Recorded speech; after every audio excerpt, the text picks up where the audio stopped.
Bom, eu quero convidar a você para uma aventura maravilhosa nas Escrituras Sagradas, uma aventura maravilhosa na Palavra de Deus nessa manhã. Eu quero concluir com você a série Perseverança, né? Tem sido já 3 semanas sobre esse tema. Eu quero concluir com você essa quarta mensagem. Eu quero pedir mesmo que você dê toda a atenção à Palavra de Deus. Eu tenho certeza que Deus vai falar com você. Quando Deus colocou esse tema no meu coração lá por volta do mês de outubro, de iniciarmos o ano com o tema sobre perseverança, Deus colocou exatamente por vários desafios que nós enfrentamos no dia a dia, mas que eu tenho certeza que nós enfrentaríamos em 2020. E eu quero deixar nessa manhã, para concluir essa série de mensagens, eu quero deixar aqui 4 verdades, 4 realidades bíblicas inegáveis e que são imprescindíveis para a nossa vida com Deus. Se você não assistiu as outras mensagens da série, é um motivo você assistir, está no nosso canal lá no YouTube, IM Shalom Oficial, você pode assistir, as pessoas realmente têm sido muito abençoadas, recebo vários comentários e testemunhos dessas mensagens, e eu tenho certeza que vão abençoar a sua vida. Mas vai fazer muito sentido se você ouvir essas mensagens, aquilo que você vai ouvir nessa manhã. Se você não ouviu, Deus vai falar com você claramente, eu tenho certeza disso, mas motiva você a ouvir as mensagens anteriores. Bom, eu quero deixar com você aqui nessa manhã, quando nós vamos também celebrar a Santa Ceia, a morte de Jesus na cruz do Calvário, eu quero deixar aqui 4 realidades bíblicas inegáveis. Primeira é a salvação pela graça mediante a fé. A Bíblia diz que nós somos salvos através do amor de Deus revelado na cruz de Cristo. Nós memorizamos esse verso de Efésios capítulo 2, verso 8 e 9, pela graça sois salvos mediante a fé, e isso não vem de vós, é dom de Deus, não de obras para que ninguém se glorie. Pode colocar a referência para mim, por favor. Nós somos salvos pela graça, somos salvos pela graça mediante a fé. É graça de Deus, ninguém é digno, ninguém merece, por mais que nós nos esforcemos, nós somos salvos pela graça. Nós não podemos trabalhar pela nossa salvação, nós não podemos conquistar a nossa salvação por esforço próprio, não há mérito nenhum em nós que pudéssemos ser dignos, que nos fizesse dignos da salvação que há em Cristo Jesus. A Bíblia é muito clara. Agora, nós temos acesso a essa salvação, que é de graça para nós, porque para Deus custou a vida do seu Filho, um único Filho, na cruz do Calvário, custou tudo para Ele, mas para nós é de graça, nós temos acesso pela fé. Quando eu creio que a cruz de Cristo foi por mim e Jesus me substituiu nessa cruz, quando eu creio que Ele realmente é o Cordeiro de Deus que tira o pecado do mundo e tira o pecado da minha vida, quando eu creio de tal forma que eu sou capaz, pela ação do Espírito de Deus e por essa graça que já está agindo sobre mim, de realmente responder a esse amor de Deus em contrição, em quebrantamento, em arrependimento e render o meu coração a Jesus. É quando eu digo: Deus, eu reconheço o teu grande amor por mim, eu reconheço o teu grande sacrifício na cruz, eu reconheço que o Senhor me oferece a tua salvação tão somente pela graça, e por isso, Senhor, eu rendo o meu coração a Ti, eu me arrependo dos meus pecados, eu me arrependo da minha autonomia, eu me arrependo de ser Deus da minha própria vida e me entrego ao Senhor. Toma minha vida, me faz teu filho, me faz tua filha, Senhor, transforma-me. Senhor, eu quero viver contigo todos os dias da minha vida até a eternidade. Uma oração simples, mas de quem crê. Essa fé simples na grandiosidade do Evangelho da Graça transforma a nossa vida. Agora, quando eu uso a palavra salvação, e muitos estudiosos comentam sobre isso, tanto as palavras hebraicas quanto hebraicas e gregas, elas implicam em várias ideias. Salvação significa livramento, segurança, conservação, cura, santidade. Ela é uma palavra inclusiva que reúne em si todos os atos redentivos de Deus. A justificação, a redenção, a propiciação, o perdão, a santificação, a glorificação. Eu sei que são palavras que não são muito comuns do nosso dia a dia, mas são palavras que, quando nós pensamos nos seus significados, tornam muito claros a grandeza da obra de Deus, a grandeza da salvação de Deus em Cristo por nós. Então a salvação, ela realmente abrange tudo isso, mas os estudiosos também sempre mencionam, isso é muito comum quando você estuda a respeito da salvação, da soteriologia, de que há 3 tempos de salvação. O tempo passado é quando Deus nos salvou em Cristo. Ele entregou o seu Filho já na cruz do Calvário. Eu criei, eu fui salvo, eu nasci de novo pelo poder do Espírito. Então, É importante destacar isso, porque quando nós falamos de salvação, implica em um ato redentor de Deus, que é a justificação. Em Cristo nós somos declarados justos. Quando Deus olha para mim e para você, nós que recebemos a Cristo em arrependimento e contrição, e entregamos o nosso coração a Ele pela fé, Deus não vê mais o nosso pecado, Ele vê sobre nós o sangue de Cristo. Nós somos declarados justos, porque os nossos pecados foram perdoados na cruz, foram apagados, Deus não se lembra mais deles, é o que Ele diz na sua palavra. Então você é declarado justo, você é declarado justo pela fé em Cristo. Essa é a graça de Deus, não é algo que conquistamos, como eu disse, mas é algo que é legal diante de Deus, é algo decisivo. É por isso que o apóstolo Paulo afirma em Romanos 8:1, agora pois já nenhuma condenação há para os que estão em Cristo Jesus. Não há condenação, não há como um salvo pela graça, mediante a fé, ser condenado diante de Deus, ser condenado diante do trono de Deus, ser condenado por causa do nosso pecado, porque não existe condenação para quem está em Cristo Jesus. Observe o que Paulo diz, quem está em Cristo, se você se rendeu a Cristo, você está nele, você é nova criatura, e não há condenação, porque nós já fomos salvos pela obra redentora de Cristo na cruz do Calvário. É um ato legal, em virtude da justiça de Cristo que nos é imputada, nós somos declarados justos, não tem graus, não é um processo, todos os salvos estão justificados de igual forma, né? E aqui nós podemos dizer então que nós somos salvos da condenação do pecado, e essa é a salvação no passado, aconteceu quando cremos em Jesus como nosso Senhor e Salvador. Por isso que Jesus afirmou em João 5:24, eu lhes asseguro, quem ouve a minha palavra e crê naquele que me enviou, tem a vida eterna e não será condenado, mas já passou da morte para a vida. Essa salvação já aconteceu na nossa experiência de fé, nós já passamos da morte para a vida. É por isso que todo salvo, todo nascido de novo, todo crente em Jesus tem a certeza da sua salvação. Como? Pelos méritos de Cristo, porque fomos justificados nele na cruz do Calvário. Nós podemos ter certeza, nós já passamos da morte para a vida, já é um ato judicial de Deus, legal de Deus, decisivo de Deus, não é um processo, nós já estamos salvos e justificados em Cristo, aleluia, glória a Deus, graças a Deus por sua graça, pela nossa fé em Jesus que nos justifica. Agora, segundo fato, segunda realidade divina, é o chamado à perseverança. Nós somos justificados em Cristo, já fomos salvos, mas a Bíblia está repleta de exortações à perseverança. Por quê? Como os estudiosos mencionam os 3 tempos da salvação, existe uma salvação que está acontecendo nesse momento. Nós fomos salvos em Cristo e justificados nele, não tem mais condenação, mas nós também estamos sendo salvos do pecado a cada dia. É aquilo que os teólogos chamam de santificação progressiva. Deus está forjando em nós o seu caráter, Deus está refinando a nossa fé, Deus está nos fazendo crescer nele, em maturidade, em fortalecimento, no nosso relacionamento com Ele. Isso é discipulado, nós somos chamados a seguir Jesus, a sermos discípulos de Jesus, e é isso que está acontecendo. E como nós estamos então nesse processo de santificação, que é um processo que vai durar até o último dia, até a volta de Cristo, nós estamos sendo transformados de glória em glória à imagem de Jesus, como o apóstolo Paulo fala em 2 Coríntios capítulo 3. Essa obra do Espírito Santo que vai esculpindo em nós o caráter de Cristo, né? E na santificação nós somos salvos do poder do pecado. Se na justificação, na salvação passada, nós somos salvos da condenação, aqui nós somos salvos do poder do pecado. Nós somos santificados, nós temos capacidade, pelo Espírito Santo que nos habita, pela palavra que nos transforma, de dizer não à tentação e ao pecado. Se a regra antes era o pecado, e a exceção era o temor de Deus, a obediência a Deus, agora não, é o inverso. A exceção será o pecado, porque estamos num processo de santificação. A regra é a vitória, a regra é a capacidade que Deus nos dá, de dizermos não à tentação, ao pecado, às ciladas do diabo. Nós estamos sendo salvos, e por isso, nós temos a necessidade de perseverar. Já mencionei aqui nessa série de mensagens, Jesus falando das últimas coisas, tanto no Evangelho de Mateus como de Marcos, ele diz, mas aquele que perseverar até o fim será salvo. Aquele que perseverar até o fim será salvo. O autor de Hebreus diz assim, cuidado, irmãos, para que nenhum de vocês tenha coração perverso e incrédulo, que se afaste do Deus vivo. Nós precisamos perseverar, por quê? Porque há a possibilidade de nos afastarmos de Deus, há a possibilidade de sairmos do caminho que é Cristo, Há a possibilidade de endurecermos o nosso coração, de que ele se torne perverso e incrédulo, como antes da nossa salvação, da nossa justificação em Cristo.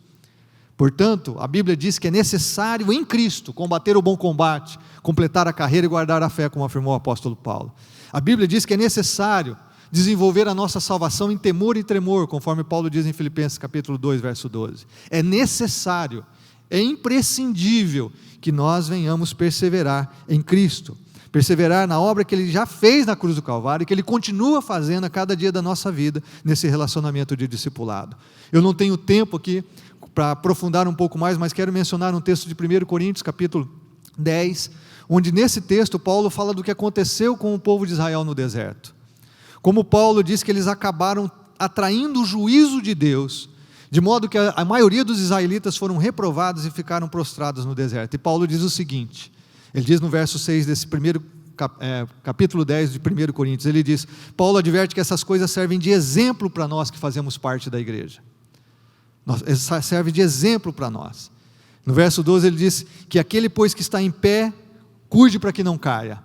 Ou seja, um cristão pode cair da fé, um cristão pode desviar da fé, um cristão pode perder a sua salvação. Tão preciosa, conquistada pelo sangue de Jesus, nós podemos perder. Por isso a Bíblia está repleta de exortações. No mesmo capítulo, Paulo no verso 14, ele diz, amados, fugi da idolatria, declarando então a clara preocupação que a igreja de Corinto agisse como os israelitas no deserto e consequentemente sofressem o juízo de Deus e fossem reprovados. Isso pode acontecer com qualquer cristão que está em Cristo. Pode. Tanto pode que a Bíblia nos exorta que devemos perseverar na fé. Por que a Bíblia exorta que devemos perseverar? Precisamos desenvolver a nossa salvação se não houvesse possibilidade de nos desviarmos do caminho e no caminho. O autor de Hebreus escreve, por isso, não abram mão da confiança que vocês têm, ela será ricamente recompensada. Vocês precisam perseverar, de modo que quando tiverem feito a vontade de Deus, recebam o que Ele prometeu. Pois em breve, muito em breve, aquele que vem virá, e não demorará. Mas o meu justo viverá pela fé, e se retroceder, não me agradarei dele. Nós, porém, não somos dos que retrocedem, e são destruídos, mas dos que creem e são salvos. A Bíblia diz aqui que há pessoas que vão retroceder, que podem retroceder, e consequentemente serão destruídos, sofrerão o duro juízo de Deus, perderão a salvação que nos é oferecida pela graça. Eu poderia citar aqui dezenas de textos bíblicos sobre a questão da perseverança na fé, perseverança dos santos, de como é imprescindível que nós, por causa da graça, no Espírito de Deus que nos habita, venhamos realmente perseverar na fé. Por isso que Paulo diz, andai em Espírito e vocês não vão cumprir o desejo da carne, Gálatas 5. Muitos textos eu poderia mencionar aqui, mas eu acho que já fica claro o fato de que nós temos um chamado à perseverança, porque estamos sendo salvos a cada dia, estamos num processo de santificação progressiva. Santificação. É por isso que cabe aqui, irmãos, cada um de nós, hoje um domingo tão especial, maravilhoso, estava tendo um tempo de oração tão gostoso com Deus, com aquela chuva, quando ela começou a cair bem mansinha, dizendo, Deus, como é precioso a tua comunhão, como é preciosa a tua salvação, eu não quero perder isso jamais, não quero perder isso nunca, mas para isso, é necessário que eu caminhe com Ele, que eu ande com Ele, e aí, vem realmente uma terceira verdade, que a Bíblia afirma, que é o risco da apostasia. Se a Bíblia nos exorta tanto a perseverar, é porque ela nos ensina que existe um risco da apostasia. O apóstolo Paulo escreveu em 1 Timóteo, o Espírito diz claramente que nos últimos tempos alguns abandonarão a fé e seguirão espíritos enganadores e doutrinas de demônios. Alguns vão abandonar a fé e vão seguir outro espírito, não o Espírito de Deus, outra doutrina, outro evangelho, não o evangelho de Cristo. A Bíblia nos alerta claramente, ainda mais nos últimos dias, nos dias em que estamos vivendo. Paulo escreveu em 2 Tessalonicenses o seguinte, não deixe que ninguém os engane de modo algum, antes daquele dia virá a apostasia, e então será revelado o homem do pecado, o filho da perdição. Ele diz que antes da revelação do iníquo, que a Bíblia também se refere no Apocalipse, que vai haver realmente um período de apostasia, E o que significa apostasia? No grego, a palavra é apostasis, significa um afastamento definitivo e deliberado de Cristo, uma renúncia da sua fé e da sã doutrina, uma renúncia do Evangelho. Um cristão ou igreja são apóstatas quando deixam de seguir os fundamentos da palavra de Deus, desviando-se da verdadeira fé e voltando-se para uma vida de escravidão ao pecado. Uma vida onde a pessoa novamente se torna Deus da sua própria existência. A apostasia, irmãos, ela é claramente ensinada na Bíblia. E a apostasia é uma realidade no mundo. A Europa, que foi um berço do Evangelho, a América do Norte, os Estados Unidos, o centro de avivamento, de envio de missionários para todos os cantos do mundo. Hoje você vai na Europa, centenas e centenas de igrejas fechadas, que viraram boates, viraram bares, foram vendidas, se transformaram em mesquitas muçulmanas. A Europa, que foi um dos berços, né, do protestantismo, da salvação pela graça mediante a fé, do retorno às Escrituras, hoje é um continente, praticamente, principalmente no lado ocidental da Europa, abandonado em relação à fé. Não porque Deus os abandonou, mas porque as pessoas apostataram da fé.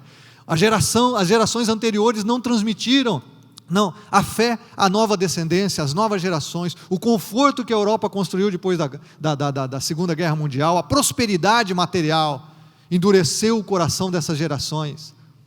E hoje o Evangelho, né, o continente, a Europa, o Evangelho está completamente esvaziado do seu significado. As igrejas que permanecem, muitas delas são simplesmente ritualistas, litúrgicas, frias, sem o poder de Deus. A Europa hoje é um continente que precisa ser evangelizado novamente. Nos Estados Unidos a mesma coisa. Todos os anos nos Estados Unidos, milhares de igrejas fecham. Perde-se milhares e milhares de membros todos os anos nos Estados Unidos. E nós aqui no Brasil não nos enganemos, irmãos. Não nos enganemos. Porque realmente o Brasil é um país que teve um grande crescimento na evangelização, no número de convertidos, mas que cada ano produz um número enorme de desviados na fé, de gente que abandona a fé e abandona a igreja, por várias razões que eu não tenho tempo aqui para mencionar. Não se engane, ainda que esteja acontecendo um bom crescimento no evangelho na África, na Ásia e ainda assim na América Latina, isso não significa que nós não podemos estar daqui 10, 20 anos vivendo o que a Europa está vivendo e os Estados Unidos estão vivendo, de uma apostasia, de um abandono da fé. Aí surge aquela pergunta, peraí, mas tem um ramo teológico que ensina que uma vez salvo, salvo para sempre. Esse ramo é o calvinismo. Eu não tenho tempo aqui de tratar profundamente esse assunto, mas eu vejo claramente nas Escrituras, com tantos outros estudiosos da Bíblia, com a tradição também das Escrituras, da interpretação das Escrituras, que isso não é verdade. Será que uma vez salvo, a pessoa é salva para sempre? Independente da sua vida? O salvo certamente vai perseverar? Ou ele deve perseverar na fé para alcançar então essa definitiva salvação, que é a glorificação em Cristo, que é a salvação no tempo futuro, quando Jesus voltar? Se um verdadeiro cristão não corresse o risco de abandonar o caminho, irmãos, mais uma vez eu repito, não haveria uma série de advertências sobre o perigo da apostasia, em que as Escrituras são tão claras. Olha o que Paulo escreve à igreja de Colossos. Ele diz assim, mas agora, ele os reconciliou pelo corpo físico de Cristo. Salvação passada. Ele já fez isso. Deus já salvou vocês, mediante a morte, para apresentá-los diante dele, santos, inculpáveis e livres de qualquer acusação. A salvação futura, a glorificação, o que vai acontecer no último dia. Agora olha o que ele diz aqui, a salvação presente precisa acontecer, desde que continuem alicerçados e firmes na fé, sem se afastarem da esperança do Evangelho que vocês ouviram e que tem sido proclamado a todos os que estão debaixo do céu. Esse é o Evangelho do qual eu, Paulo, me tornei ministro. Você quer palavras mais claras do que essas? Mais claras do que essas? Sim, Ele nos reconciliou em Cristo através da sua morte. Ele já nos salvou. Ele vai nos apresentar diante dele santos e inculpáveis, livres de qualquer acusação. Sim, Ele vai nos apresentar no último dia. Mas eu e você precisamos andar com Ele nesse discipulado, como discípulos de Jesus, desde que nós continuemos alicerçados e firmes na fé, irmãos, sem nos afastarmos da esperança do Evangelho. Esse é o Evangelho que Paulo foi ministro, esse é o Evangelho da graça, esse é o Evangelho bíblico. Os membros precisam continuar alicerçados e firmes. A expressão que às vezes os calvinistas usam, Deus nos escolheu em Cristo, antes da fundação do mundo, Efésios capítulo 1, verso 3, diz respeito à eleição corporativa da igreja em Cristo. A igreja foi escolhida em Cristo antes da fundação do mundo. A igreja estava inclusa lá na escolha de Abraão, em que Deus abençoaria através de Abraão todas as nações da terra, todas as famílias da terra. A promessa foi feita a Abraão e ao seu descendente, que é Cristo, o eleito por excelência, do qual toda eleição é derivada e independente. Agora, os da fé em Cristo é que são verdadeiramente filhos de Abraão. Cristo é o Messias de Israel, os que são de Cristo pertencem ao verdadeiro Israel. O Israel de Deus é a igreja. Agora, preste atenção nisso. A eleição de indivíduos para a salvação está condicionada à sua associação e permanência no corpo eleito de Cristo, que é a igreja. Deus os conhece, sim, conhece aqueles que irão crer e perseverar na fé até o fim. Ele conhece por causa do seu pré-conhecimento. E essa é a predestinação individual, é no pré-conhecimento, não é porque Deus determinou que alguns fossem salvos e outros fossem condenados, não é porque Deus determinou isso previamente, Ele predestinou através do seu pré-conhecimento. Os calvinistas usam Romanos 9 para falar sobre a ação soberana de Deus, de que Deus escolheu um para vasos de ira, outros para vasos de salvação, uns para serem salvos, outros condenados. É dito que Deus endurece os homens, sim, Romanos 9, mas nunca que Ele os predestinou desde a eternidade para a dureza de coração, e nem também que tal endurecimento é total e definitivo, pois o próprio Paulo fala nesse capítulo de Romanos 11, verso 25, veio o endurecimento em parte a Israel, até que o endurecimento não era definitivo. É dito também que Deus tem o direito de fazer vasos de ira, sim, é dito isso em Romanos capítulo 11, mas jamais que Ele predestinou pessoas para serem vasos de ira, pois por vasos de ira, Paulo se refere aqui aos judeus incrédulos, que segundo ele mesmo afirmou, podem vir a se converter em vasos de honra, abandonando a incredulidade e abraçando a fé. Uma vez salvo, salvo para sempre? Não. A Bíblia nos adverte, muitas e muitas vezes, sobre a necessidade de perseverar na fé, e a necessidade de ficarmos atentos quanto à apostasia nos últimos dias. Quando várias e várias pessoas apostatarão da fé. Jesus diz, por se multiplicar a iniquidade, o amor de muitos esfriaria. E eu e você que estamos aqui nessa manhã, somos amados por Deus, desfrutamos de uma salvação tão grandiosa em Cristo, mas como escaparemos, como diz o autor de Hebreus, se negligenciarmos tão grande salvação? O autor de Hebreus está escrevendo para cristãos.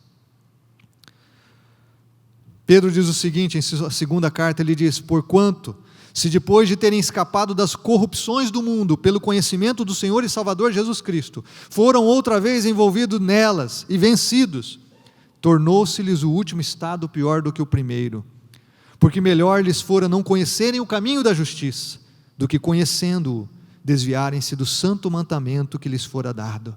Deste modo sobreveio-lhes o que por um verdadeiro provérbio se diz, o cão voltou ao seu próprio vômito, e a porca lavada ao lamaçal. Observe que Pedro diz aqui, depois de terem escapado das corrupções do mundo, pelo conhecimento do Senhor e Salvador, foram envolvidos nelas e vencidos. Melhor não fora conhecer o caminho da justiça. Ele não está falando de gente que nunca foi salva, ele está falando de gente que foi salva, que conheceu o caminho da justiça, que foi livre da corrupção do mundo, e que essas pessoas voltaram. É como a porca que é tirada do chiqueiro, você dá banho nela, põe uma fita vermelha, passa um perfume, mas ela volta para o chiqueiro, ela volta para o lamaçal. O lamaçal do pecado, a sujeira desse mundo. A pessoa retrocede, ela abandona a fé. Diz aqui que é melhor que não conhecesse o Evangelho. Seria melhor que não tivesse conhecido o caminho da justiça. Porque mais é dado, a quem mais é dado, mais é cobrado. É o mesmo princípio, irmãos, presta atenção no que eu vou afirmar aqui com muito cuidado. É o mesmo princípio que Jesus ensinou vez após vez nos evangelhos. É a mesma lição que Jesus dá nas parábolas dos talentos, na parábola dos lavradores maus, do servo infiel, das 10 virgens, do julgamento das nações em Mateus 25, da parábola da figueira infrutífera. São as mesmas verdades que Jesus está falando através de parábolas. O ensino é claro, quem não multiplica o talento, os lavradores maus, os servos infiéis, as virgens imprudentes que não tinham o óleo do Espírito Santo, os maus feitores, a figueira infrutífera, todos são réus no juízo final. O ramo, mesmo estando ligado à videira verdadeira, se não der fruto, está pronto para ser cortado e lançado fora. Assim também o sal que se torna insípido, que perde o seu sabor, ele é imprestável, é jogado fora. Jesus nos advertiu isso também de várias formas. Agora eu preciso destacar aqui, irmão, preste atenção no que eu vou dizer. Não se perde a salvação a cada pecado. Às vezes tem irmãos que chegam para mim e dizem assim: pastor, eu cometi um pecado muito grave, será que eu perdi a salvação? Não se perde a salvação a cada pecado. Não é assim. A apostasia é um caso extremo, quando a pessoa escolhe abandonar a fé. Ela escolhe resistir a Deus. A Bíblia diz que nós podemos apagar o Espírito, que nós podemos entristecer o Espírito. São processos de abandono da fé, até o ponto que nós realmente endurecemos o nosso coração e abandonamos completamente a fé. Você pecou? A Bíblia diz que você tem um advogado junto ao Pai, Jesus Cristo justo, e nós podemos então confessar os nossos pecados. Ele é fiel e justo para perdoar os pecados e purificar da injustiça. Você não perde a salvação por causa de cada pecado que você comete, ainda que tenha sido um pecado gravíssimo. Você tem arrependimento, você tem contrição, você pode voltar aos braços do Pai. Mas o que a Bíblia está dizendo é de uma atitude, de uma postura, que nesse processo, ao invés de ser uma santificação progressiva, é um declínio da fé, é um endurecimento do coração, é uma cauterização da mente, em outras expressões bíblicas.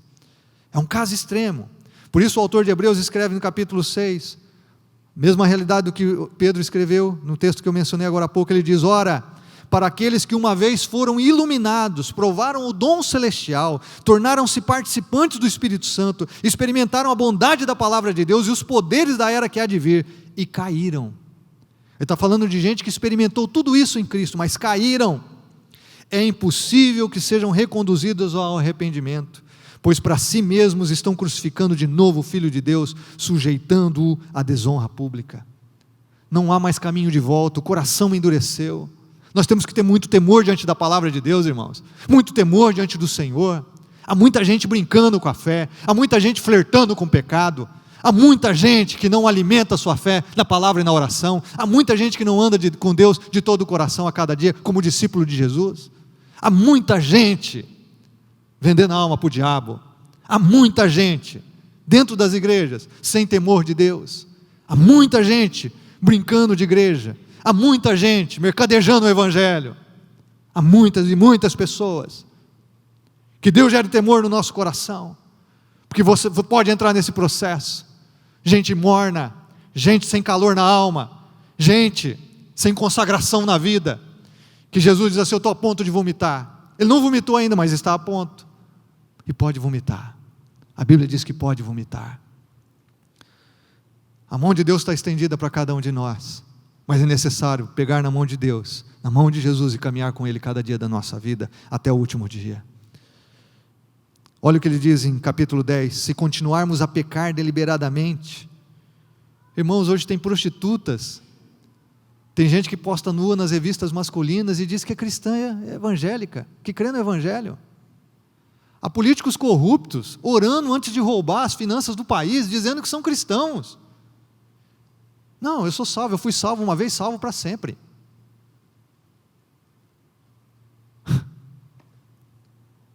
Se continuarmos a pecar deliberadamente, depois que recebemos o conhecimento da verdade, já não resta sacrifício pelos pecados. Paulo diz em Romanos que nós morremos para o pecado. Como vamos continuar praticando o pecado? Se você foi salvo, você morreu para o pecado. Agora a gente que está muito mais vivo para o pecado do que para Cristo, e diz que está em Cristo. Olha o que espera esse tipo de pessoa: tão somente uma terrível expectativa de juízo e de fogo intenso que consumirá os inimigos de Deus, porque quem é amigo do mundo é inimigo de Deus, e a Bíblia diz isso claramente em Tiago. Quem rejeitava a lei de Moisés morria sem misericórdia, pelo depoimento de 2 ou 3 testemunhas. Quão mais severo castigo julgam vocês?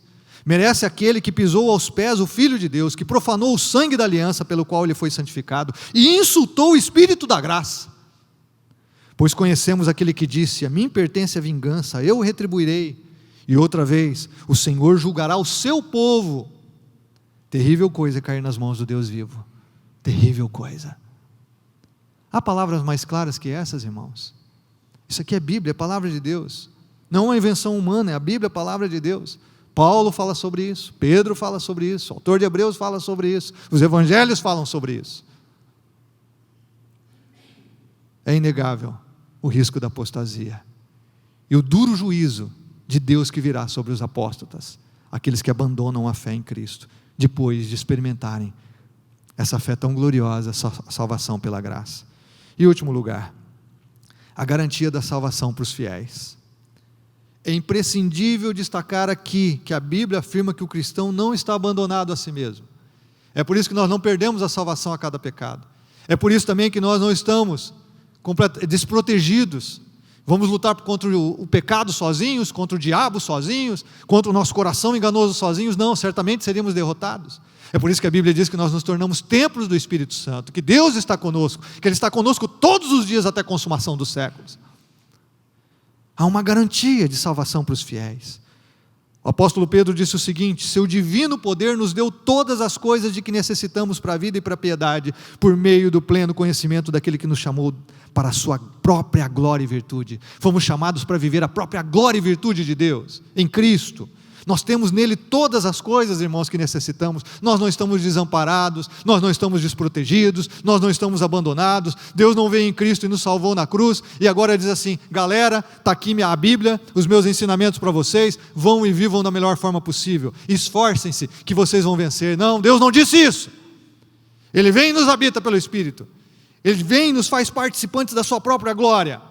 Pelo seu divino poder, Ele nos dá todas as coisas de que nós precisamos para a vida e piedade. A vida nesse mundo, a piedade, o exercício da nossa fé, a vida eterna também. Nós temos tudo em Cristo. O destino da igreja é certo, pois sabemos que as portas do inferno não prevalecerão contra ela. Membros dessa igreja, da igreja de Jesus, quando eu digo não dessa igreja, comunidade Shalom, igreja missionária, mas da comunidade dos salvos.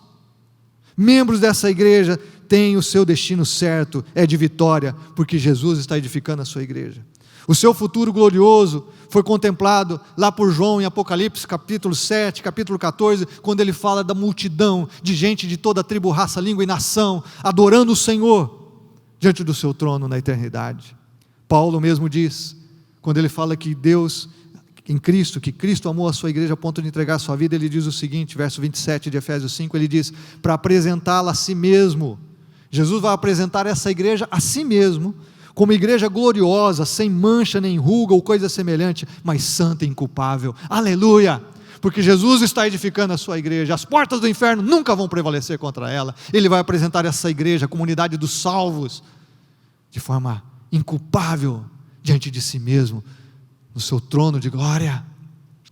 Que glorioso, irmãos! Eu já mencionei aqui, mas esse é o tempo futuro da salvação. O tempo passado é a justificação, onde somos libertos da condenação do pecado. O tempo presente da salvação é a santificação. Somos libertos da prática do pecado, do poder do pecado. Agora que nós temos o futuro da salvação, a glorificação, que é a consumação da nossa redenção, que nós receberemos na segunda vinda de Cristo um corpo novo, incorruptível, glorioso, poderoso, semelhante ao corpo da glória de Cristo, aleluia. Nós reinaremos com Cristo pelos séculos dos séculos, irmãos, desfrutando de todas as glórias celestiais. Na glorificação nós seremos salvos da presença do pecado, da presença, porque nos céus não haverá pecado, e por isso não entrará nenhum pecador, a menos que tenha sido lavado, resgatado pelo sangue de Jesus. Nós não estamos desamparados, irmãos, é por isso que o apóstolo Paulo afirma como o Senhor cuida de nós, que nada pode nos separar do amor de Deus em Cristo Jesus. Quero ler esse texto, você já ouviu tantas vezes, mas eu quero lê-lo com você nessa manhã. Ele diz, quem nos separará do amor de Cristo? Será tribulação, ou angústia, ou perseguição, ou fome, ou nudez, ou perigo, ou espada? Como está escrito, por amor de ti enfrentamos a morte todos os dias, sim, há sofrimento, há lutas, há batalhas. Nós somos considerados como ovelhas destinadas ao matadouro, mas em todas essas coisas somos mais que vencedores, aleluia, por meio daquele que nos amou. Pois eu estou convencido de que nem morte, nem vida, nem anjos, nem demônios, nem o presente, nem o futuro, nem quaisquer poderes, nem altura, nem profundidade, nem qualquer outra coisa na criação será capaz de nos separar do amor de Deus que está em Cristo Jesus, nosso Senhor, aleluia, amém, meu irmão? A palavra de Deus merece um aleluia, um glória a Deus. Oh Senhor, que palavra gloriosa, a palavra de Deus merece que vivamos isso intensamente, que nos apeguemos à sua verdade de todo o coração. palavra de Deus é digna, ela é a verdade. Seca-se a erva, cai-se a flor, mas a palavra de Deus permanece para sempre. Você observa que nada pode te separar do amor de Deus, você não está abandonado, você não está sozinho. Nós temos a segurança em Cristo da nossa salvação, sim. Mas mais uma vez eu retorno aqui a esse texto. A única coisa que Paulo não mencionou aqui, que pode nos separar do amor de Deus, é o livre-arbítrio. Sou eu, é você mesmo. A única pessoa que pode te separar do amor de Deus, uma vez que você recebeu Jesus como Senhor e Salvador, a única pessoa que pode fazer isso é você mesmo, ninguém mais. Nenhuma pessoa, nenhum anjo, nenhum demônio, nem o diabo, nenhuma situação de sofrimento, de dor, de perda nesse mundo. Ninguém, nada, nem ninguém pode te separar do amor de Deus, a não ser você mesmo.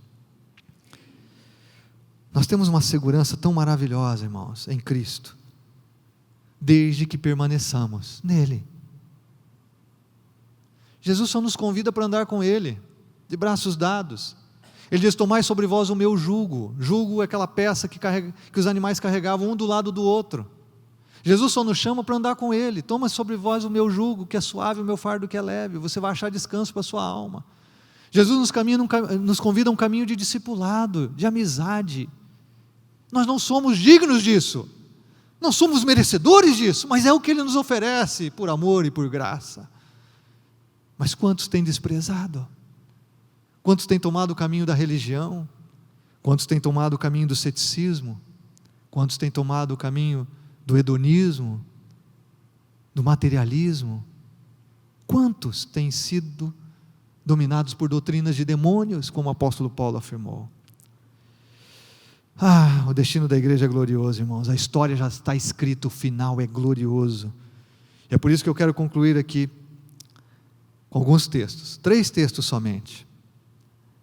Eu poderia citar tantos, como eu disse, muitos e muitos textos para alicerçar aquilo que eu estou compartilhando com você nessa manhã. Mas gosto de um texto de Apocalipse que diz assim: se alguém há de ir para o cativeiro irá. Se alguém há de ser morto à espada haverá de ser morto. Aqui estão a perseverança e a fidelidade dos santos. Irmão, o povo de Deus, a igreja de Jesus, os salvos, não se prostram diante dos ídolos desse mundo, não se apegam e amam o dinheiro, não são vencidos pela sedução do pecado. Os salvos em Cristo são aqueles que, se tiverem que ir para o cativeiro, vão para o cativeiro.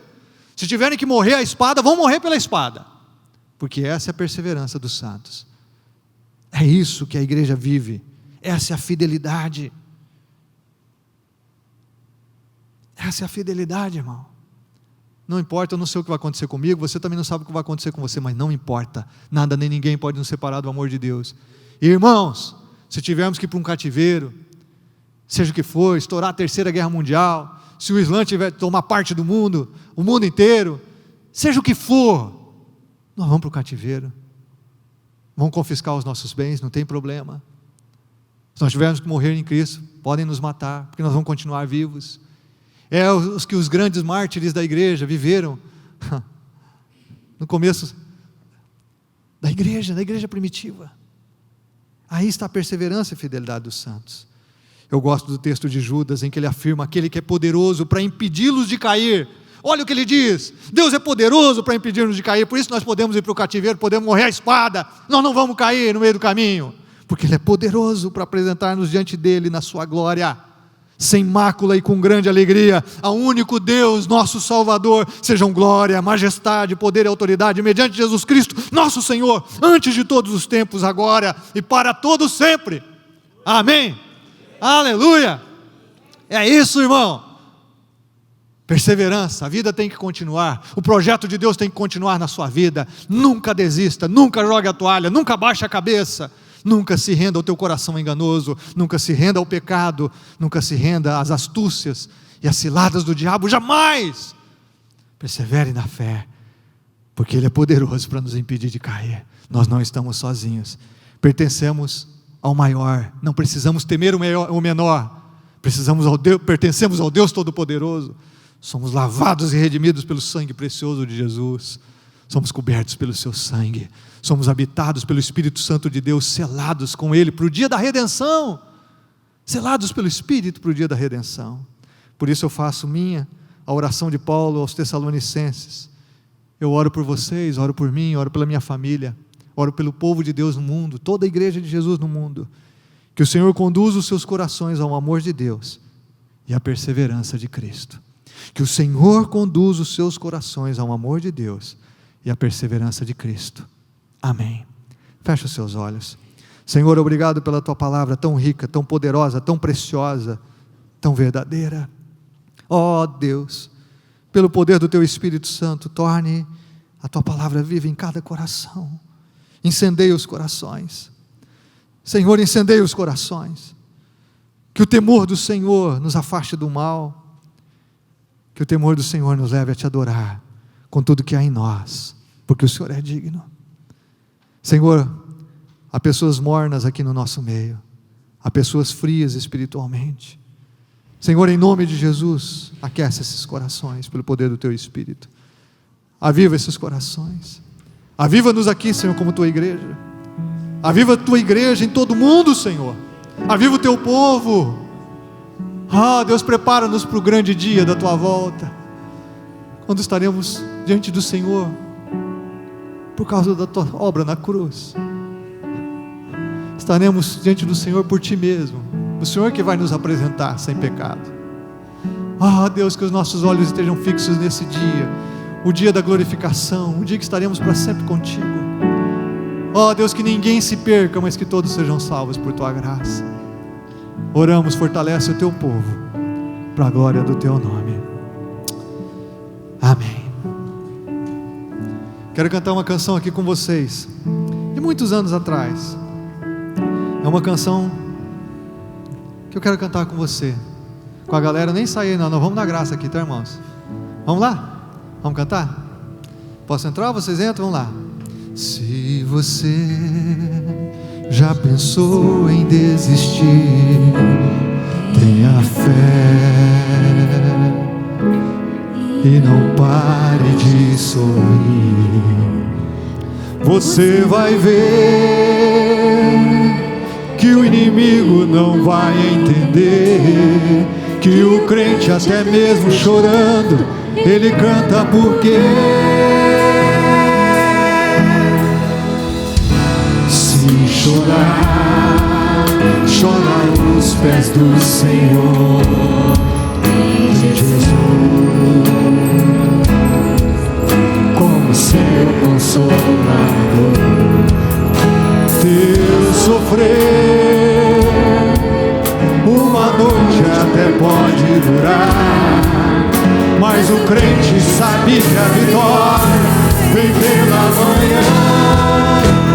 Então cante assim: vou seguir os passos de Jesus, vou levar comigo a minha cruz. Se espinhos ferem os seus pés, eu vou descansar nos braços de Jesus. Eu quero cantar com você do início.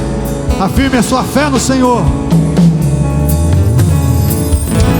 Se você já pensou em desistir, tenha fé e não pare de sorrir. Você vai ver que o inimigo não vai entender, que o crente até mesmo chorando, ele canta porque se chorar, chora nos pés do Senhor, em Jesus,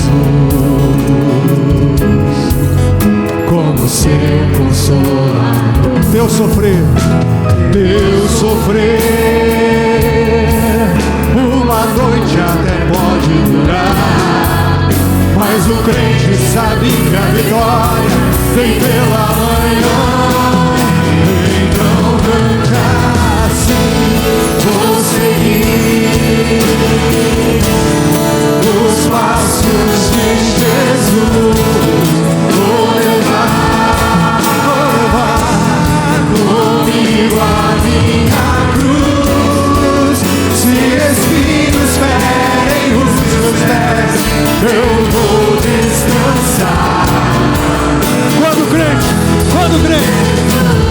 Quando o crente está firme nos pés do Senhor, ele passa pela prova cantando.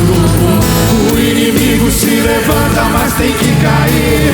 O crente não deixa a cruz, mas leva até o fim. Se cair, viu ao seu lado, ele não cede não. Sempre está protegido por um batalhão. Deus dá ordem aos seus anjos para proteger. Bem guardado, desse jeito desistir, porque vou seguir. Vamos sair em pé, meus irmãos. Declara com seu coração. Vamos ficar em pé. Vamos ficar em pé. Vou levar comigo a minha cruz. Se espinhos ferem os meus pés, eu vou descansar. Vamos afirmar juntos. Quando o crente está firme.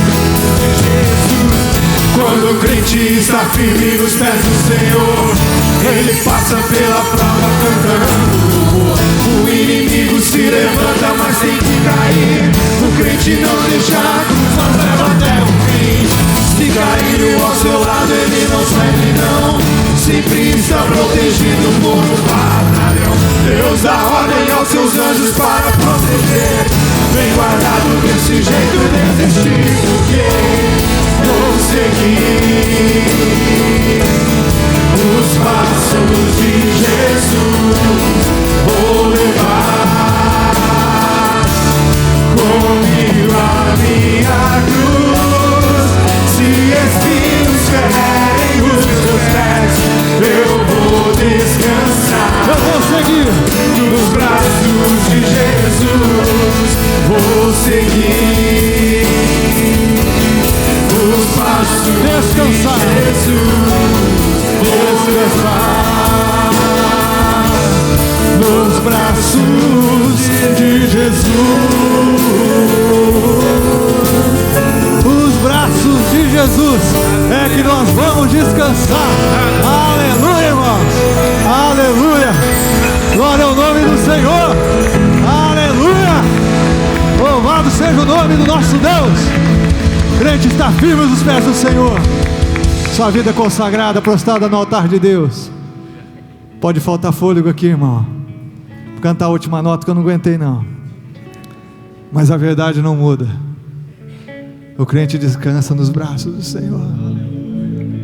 No meio da prova, da pancada, irmão, não importa. Tempos de prosperidade, tempos de sofrimento, não importa, irmão. Portas que se abrem são iguais às que se fecham, quando abertas ou fechadas por Deus. Tempos de bonança e tempos de sofrimento são iguais perante o Senhor, no cumprimento do seu propósito em nossa vida. Nada muda o amor de Deus por você. Nada muda o plano de Deus para a sua vida, de apresentar você inculpável diante dEle, diante do seu trono da glória. Oh Senhor, bendito é o teu nome, glorificado é o teu nome, Senhor, exaltado é o Senhor. Oh, gloriosa presença do Senhor.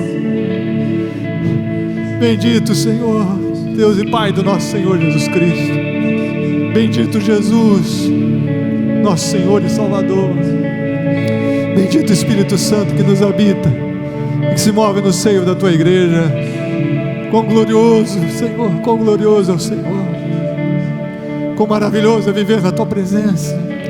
Quão maravilhoso estar diante de ti. Quão maravilhoso podemos experimentar do Senhor com tanta realidade, com tanta graça e tanto poder. Não há nada mais precioso diante do Senhor. Não há nada mais precioso, Senhor.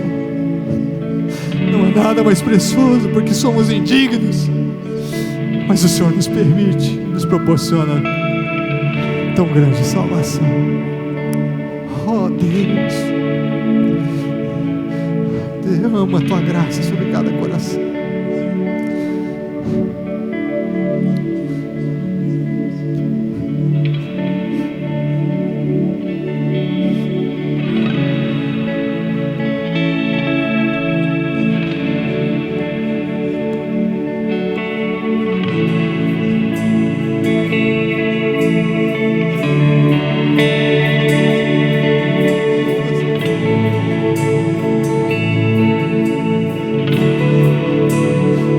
no Senhor como igreja, Senhor.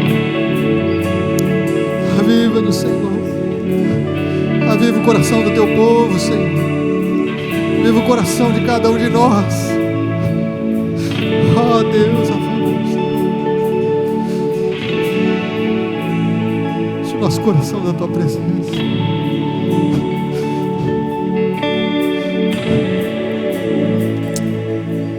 Presença tão abençoadora, Senhor.